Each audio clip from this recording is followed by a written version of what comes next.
I, 35-year-old female, threw away old photos of my husband, 44 male, with his late wife years ago. He just found out and he hates me for it. I met my husband 4 years ago and it was love at first sight. He was a widow and he had a daughter who is now 17. It was tough to deal with, I won't lie, but I wanted to be with him so badly that it didn't matter. We got married 2 years ago and we've had our struggles, I won't deny, but overall it was a very happy, love-filled marriage. At the beginning of our relationship, I was really jealous of his late wife. He had pictures of her around his home. His family loved her and talked about her all the time. It was tough. I was constantly comparing myself to her. She was beautiful, intelligent, and successful. She was a great mother, friend, wife, whatever you can think of. I did speak to my then boyfriend about these feelings, and he even took down some of the pictures later on in our relationship. Still, his house never felt like my home, as it felt like it was still hers. When we got engaged, we decided we would buy our own home, and we moved in right before we got married. During the moving process, I found box after box of old photos and other materials. Photos of his ex, family photos, photos of them together, baby photos, everything. Some of these were even... Am I the asshole for trying to prove if someone's boobs are fake? One of my 30 female close friends, male 30, went on a date with this girl. The next day, we all went to the gym and he was raving about her body, especially her chest. I took one good look at her and proceeded to tell my friend that her boobs were most definitely fake. I could tell right away that they were a bit too perfect to be real. My friend then asked if it's because I've seen her naked before in the locker room. I actually haven't, but that doesn't matter. He begs me to find out if they're fake or not, but I refuse. The problem is, now that I put the thought into his head, he doesn't want to date her anymore. A few days later, I was in the sauna at the gym when my friend's date, Sidra, walks in. I overhear her telling her friend how she went on this amazing first date, and he asked her out on a second date, but out of nowhere calls and cancels and says he doesn't want to see her again. I scoff loudly and apologize for eavesdropping on their conversation. She then starts removing her towel while introducing herself to me. I got up to shake her hand, but lost my balance and fell right into her while my hands grabbed onto her chest to break my fall. And, well, they're most definitely real. I then tell my friend Jerry about what happened at the gym and he Am I the asshole for being mad at my husband for spending $2,000 to rent a yacht for his best friend's welcoming party, using money I saved for our home renovation? I, female 34, am a nurse. I've been married to my husband, Dale, for 2 years. We bought a small house that we got for a reasonable price. However, the house is in miserable shape, and we moved in 9 months ago. I've been putting money in our joint account to try to renovate the house room by room. I'm currently saving up for the bathroom renovation. It's an utter mess, and so far I was able to save up $2,500. His salary isn't much. He can't help with renovations, but still takes care of our daily expenses. Now, the issue. He asked about the bathroom renovation money and if he could use some of the money. We discussed it and I told him that it's urgent to get the bathroom fixed, and he said he understood. Yesterday, I was checking the email and discovered that Dale has made a reservation and rented a yacht for 1 day. The cost was $2,000. Leave him now. My girlfriend, 25 female, repeatedly insists that I redo my proposal over and over. I'm running out of patience. I'm with it. I, 24 male, proposed to my girlfriend, 25 female, in late 2019 after 2 years together. Admittedly, now that I think back on it, it wasn't the most well thought out or planned proposal. It was mostly spontaneous and came as we were lying in bed together, so I didn't even have a ring at the time. My girlfriend said that she would love to marry me, but she had been looking forward to a more elaborate proposal. I assured her that I'd sort something out. A month later, after shopping for the perfect ring, I set up some candles when she was coming home one day. Think the Chandler-Monica proposal in Friends. Well, my girlfriend loved the ring, thankfully, and teared up with happiness. She said that she really appreciated my effort, but what she meant by elaborate was something original that she could tell our kids about one day.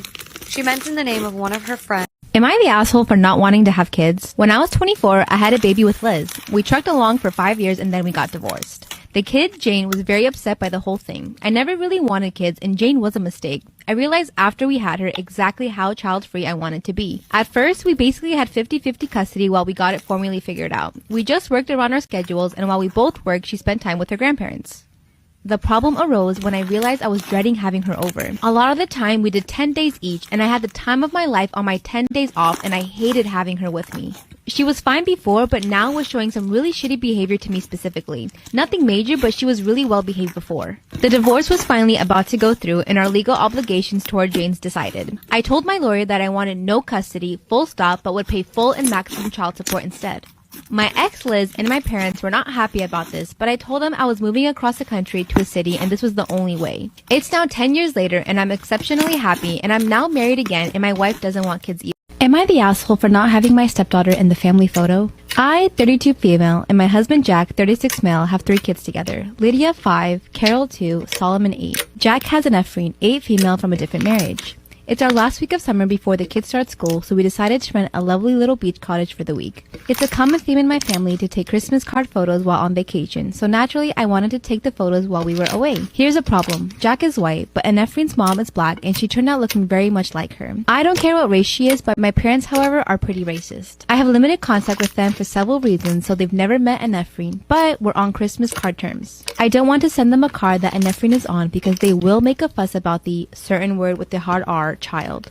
So my plan was to take pictures with just me, husband, and bio kids for my parents and a couple other relatives, and then have her be in the picture for Jack's family and our friends. But when I called picture time and told Ephraim she wasn't going to be in this picture but the next one, she started to look upset. I did let her take our pictures, which lifted her spirits, and we got some lovely... Am I the asshole for cutting my hair so my sister had a longer punishment? This technically happened around 7 years ago, but after newly revealed information, things are tense. Back when I was 17, my younger sister Ellie thought it would be a fun prank to cut my hair in my sleep. I'm a bit of a mover and active dreamer, so when I suddenly jolted, my sister panicked and ended up cutting off a much longer chunk than what she wanted. Out of instinct, my sister let out a scream, so I woke up and saw what she did. My parents woke up to me yelling at her and in turn yelled at her too. My mom took me to the hairdresser and I ended up going from having my hair halfway down my back to a pixie cut. As punishment, my sister had to use some of her savings to pay for my new hairstyle and then gave my sister a choice to either get a buzz cut or no phone and no social life until my hair got longer. Let me be clear when I say until my hair got longer. I don't mean that until it's back to its original length, but rather long enough so that growth was noticeable. My hair usually doesn't take too long to grow, so my sister chose the second punishment as she didn't want to lose her hair. That just made me all the more furious, so out of vengeance, I would give myself little trims at night in the bathroom every once in a while to make it seem like my hair wasn't growing.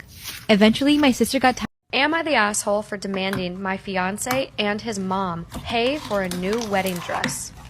Me, 26 female, and my fiance, 28 male, have been engaged for 4 months. We're planning on having our wedding on October 18th. My future mother-in-law kept annoying me and sending me suggestions for choosing the right wedding dress and said that she knew better and tried to get me to approve of wedding dresses that she chose, and when she couldn't enforce her decision, she demanded I take her with me to buy my wedding dress so she could have an opinion. Before I went shopping, I asked her if she wanted to come, but started making excuses about how busy she was with my sister-in-law. So I went shopping with my mom, and I was able to find a really nice dress. I made some changes to it, and it was perfect. It arrived to my apartment at the end of the week, and I made sure it was stored in a safe place so it didn't get ruined. Yesterday, I got back from my mom's house, and I found that my fiance wasn't home, neither. Am I the asshole for calling out my kid's future stepmom for treating me like a surrogate? I, 29 female, dated a guy, Joe, 30 male, for 3 months before he left me to go back to his ex, Kim. Right after we broke up, I found out I was pregnant. I let him know and he was ecstatic.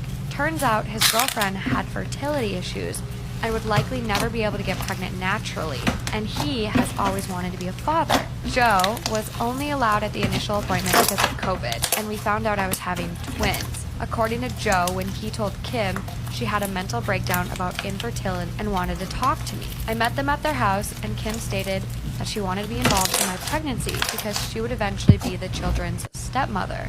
She started telling me that I needed to do a home birth, that I needed to do formula feed, so that they could have the babies half of the week, that she wanted 1 boy and 1 girl, and that she wanted the kid to call her mama.